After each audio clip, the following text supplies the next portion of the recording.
قدیم مصر کی ناقابل یقین دنیا میں خوش آمدید فرعونوں، صوفیانہ اور یادگار کارناموں کی سرزمین۔ لیکن ان سب میں سب سے مشہور اہرام ہیں، عظیم الشان ڈھانچے جو وقت کی کسوٹی پر کھڑے ہیں، صدیوں سے ہمارے تخیلات کو مو لیتے ہیں۔ یہ عظیم عمارتیں کیسے بنیں؟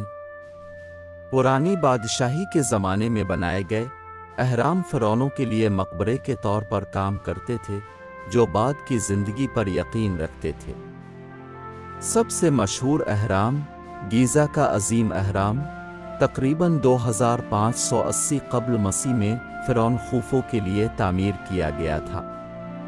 اس کی اصل اونچائی 146 میٹر تھی، جو اسے 3800 سال سے زائد عرصے تک انسانوں کا بنایا ہوا سب سے اونچا ڈھانچہ بناتی ہے۔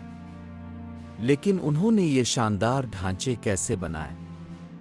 ایک اندازے کے مطابق پتھر کے 2.3 ملین بلاکس، جن میں سے ہر ایک کا وزن 2.5 سے 15 ٹن کے درمیان ہے، رصد حیرت انگیز تھی۔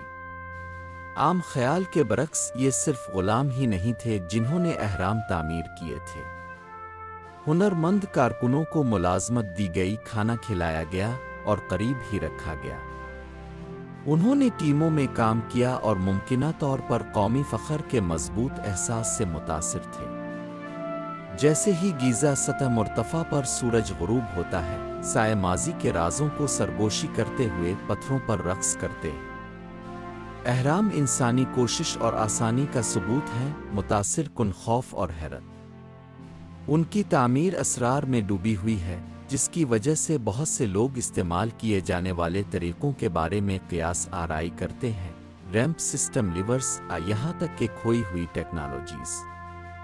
آج اہرام صرف مقبروں کے طور پر نہیں بلکہ قدیم حکمت کی علامت کے طور پر کھڑے ہیں، جو ہر سال لاکھوں زائرین کو اپنی طرف کھینچتے ہیں۔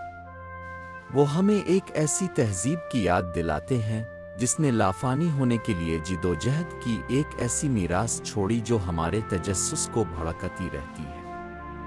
وقت کی ریت میں اور کیا راز پوشیدہ ہیں؟